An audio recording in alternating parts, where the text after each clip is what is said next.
Welcome again, first aiders. Welcome to the end of the semester. Thanksgiving is about on us, and then we'll have a week, and then we'll have finals week. So I want to congratulate you for making it this far. This is not a hard class, but it is quite labor intensive. So I'm proud of you for keeping up and working hard. Let me introduce the last things we'll be working on. Right now, you're seeing what you should be seeing when you open up your course. Passing by everything we've already done. And right here, learning module 10B, bites and stings. Sequential viewing of the learning module is enforced. This is because I want you to watch some videos before you answer the quiz. So you can see over here in the table of contents, here is our standard bites and stings PowerPoint. Click on the next one and then bites and stings class notes. Again, if you're having some difficulty, if you have edition 7 and you're having difficulty finding things in it, this course was built off of edition 6. Go ahead and look at the bites and stings notes. You'll find most of the information there.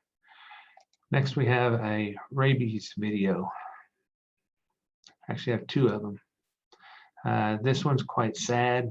It looks like a puppy that has gotten rabies, and it's just tough to watch because I love dogs.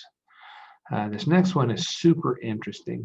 It's what rabies would look like in a human being. This guy has gotten rabies, and they videoed his progress through that. So it's pretty interesting. Then you have a rabies quiz.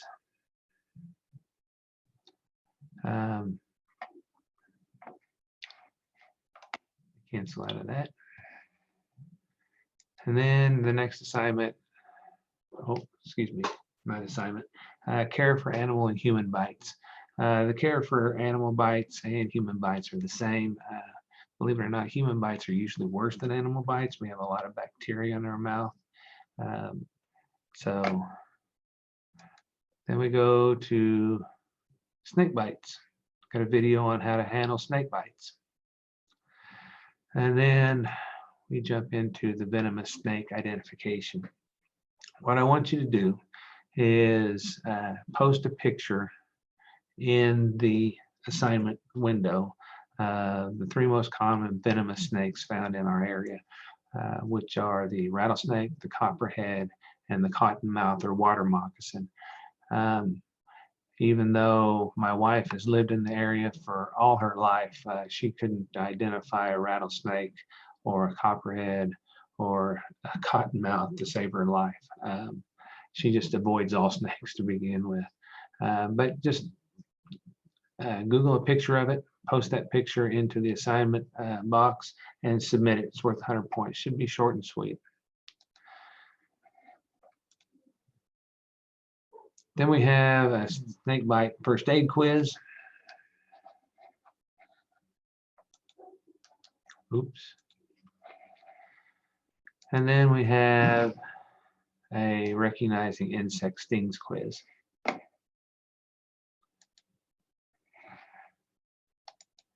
Next in this, a couple of videos on how to spot a black widow and a brown recluse, which are the most venomous spiders that are in our area. And then, just like we did with the snake bites, or the snakes bites, the snakes, I'd like for you to find a picture and attach a picture of the most common venomous arachnids in our area. Arachnids is an 8-legged thing like a spider and a scorpion. We've been seeing lots of scorpions in our house here lately. I don't know if the cold weather is driving them in or not, but near as I can tell, they're bark scorpions. So go ahead and post pictures of each one of those. And then last but not least, you have a recognizing spider bites and scorpion stings quiz. So a couple post pictures assignments, shouldn't take you too long to do that, and a couple of quizzes. Next,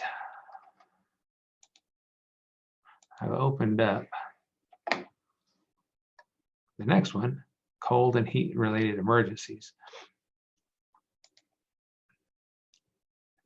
This one is not sequentially enforced. Again, you have your PowerPoint for both of them. This again is based off of edition 6 of your textbook.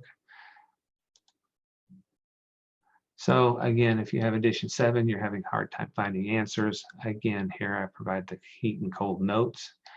Here I found some interesting things that I find to be quite useful. I do a lot of things outdoors in the winter and in the summer.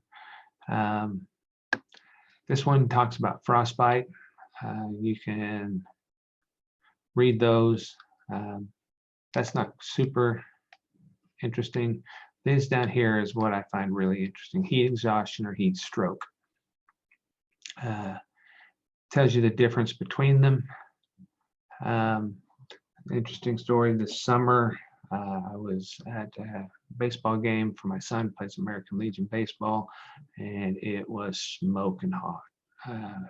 They were playing on a turf field, and I was watching the game, and all of a sudden I noticed that one umpire didn't come back out. The home plate umpire didn't come back out. And the base umpire called balls and strikes from behind the pitcher's mound and called the base. And I was like, oh, I saw him go into our dugout, but I don't know what happened to him. So I walked over and looked over into the dugout and saw this poor umpire slumped over. He was sweating profusely. He could barely hold his eyes open. He was complaining of a headache, nausea. He was in really bad shape. So what I did was I immediately started taking his shoes and socks off, started loosening up his shirt, tried to get his chest protector off and his shin protectors off, try to start cooling this guy down. We got bags of ice, placed him on the back of his neck, in his armpits, and in his groin, which are areas of major blood flow. That way it would disperse the cooler blood. This poor guy continued on in this manner for another 5 minutes, and I said, then that's enough. It's time to call EMS. So we dialed 911, held up the ball game, got EMS there, and he had barely recovered, even just a tiny bit by the time EMS got there. He was in severe need of an IV. And he was, I would have diagnosed him as in late stages of heat exhaustion, headed for heat stroke. And heat stroke is a kill you thing. Heat exhaustion is one step away from heat stroke, which is very deadly. So just it was a bad deal.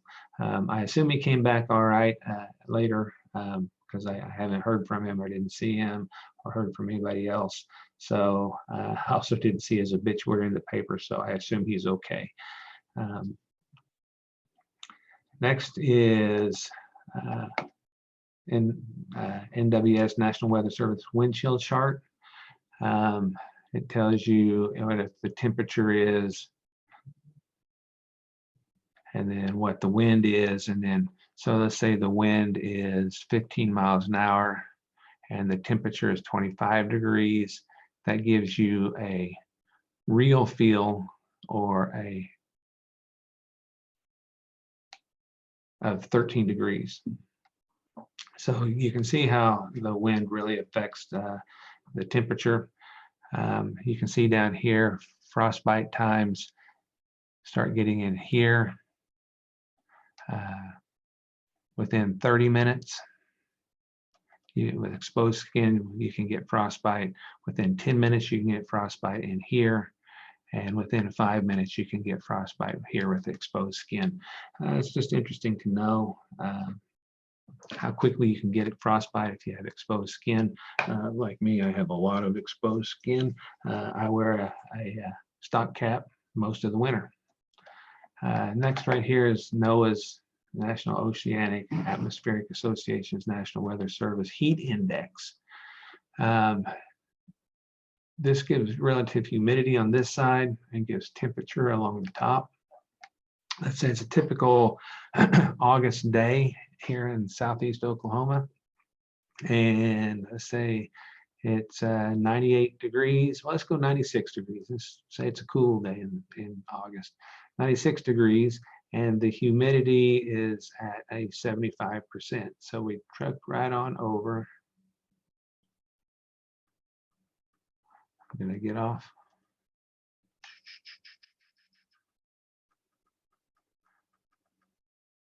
It's in the extreme danger zone. So it 75% humidity at 96 degrees. According to this chart, it's supposed to feel like 132 degrees, which is extreme danger. We've kind of grown used to this here in our area, but I just wanted to impress upon you how hot it can get.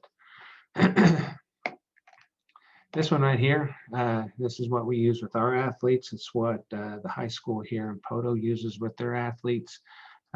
What I've noticed is by the urinals in the locker room of the football field house, this is posted in by every urinal. So am I hydrated? This is just a rough thing that you can look at. If your urine matches this color, 1, 2, or 3, you're hydrated. But you need to continue to consume fluids at the recommended amounts. Thirst is not a good indicator of dehydration. If you're in the 4, 5, 6, 7, and 8, if you're under that red line, you're dehydrated and at risk for cramping and or heat illness. You need to drink more water. What I tell our sports medicine kids here, I shouldn't say kids, our sports medicine students here at Carl Albert, is that if your urine, when you go pee, is the color of lemonade, you're in good hydration, keep it up. If your urine is the color of Mountain Dew, you need to hydrate. You're at risk for heat illness. If it's the color of apple juice, you're dehydrated and you may want to see your doctor for IV. So you can monitor your urine color for the amount of dehydration. Now, of course, this is just a rough thing. Some medications will change the color of your urine. I'm not going to go into that.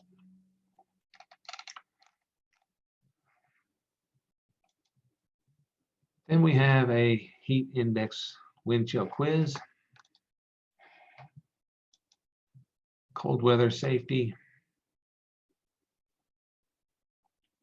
Now, you'll want to watch at least this one because the next one is based upon cold weather safety dressing video quiz. So you want to watch the quiz before you try to take this. It will help a lot. Heat illness prevention video. And then a heat illness prevention video quiz. So you'll want to watch the video before you try to do the quiz. And then you have the cold and heat related emergencies exam. Again, this is based off of version or edition 6. If you're working out of edition 7, you might want to consult the class notes that are provided. So let's go back to start working. That is the last thing that will be due for this semester. I have opened up Wilderness First Aid and Rescue and Moving Victims. And all it has is the PowerPoint, the class notes, Rescue and Moving Victims PowerPoint, and Rescue and Moving Victims class notes. There's no work to be done here. The reason why I place these in here for you to look at is because if you elect not to turn in a CPR card for your final examination, you will have to do a final examination.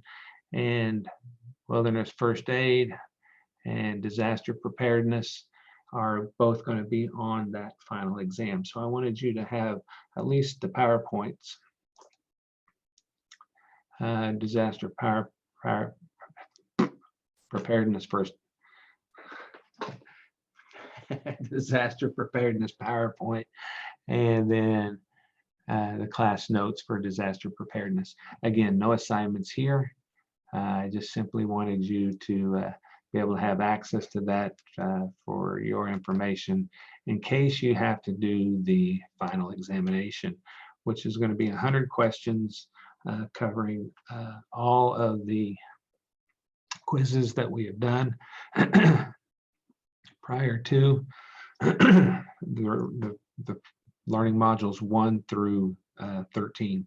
You can bypass taking that final examination by doing the CPR card's alternate final exam. If you have a CPR card, even if it's a little bit expired, submit it, we'll count it. That's your final exam, you're done. If you elect not to become CPR certified or don't have a previous card, you can, if you elect not to do that, then you'll have to take the final examination during finals week. And again, that's 100 questions. So get those CPR cards in, that way you don't have to do that examination. Please mind the due dates. I think we take you right up to the 4th, I believe. But I opened up these 2 things. These are the last 2 things that we have anything to do in. And then wilderness first aid and disaster preparedness, or FYI for your information, nothing to do in these. Anyway, I enjoyed having you in class. Hope you've learned something, and I hope that I've been able to teach you something. If you have any questions, please let me know.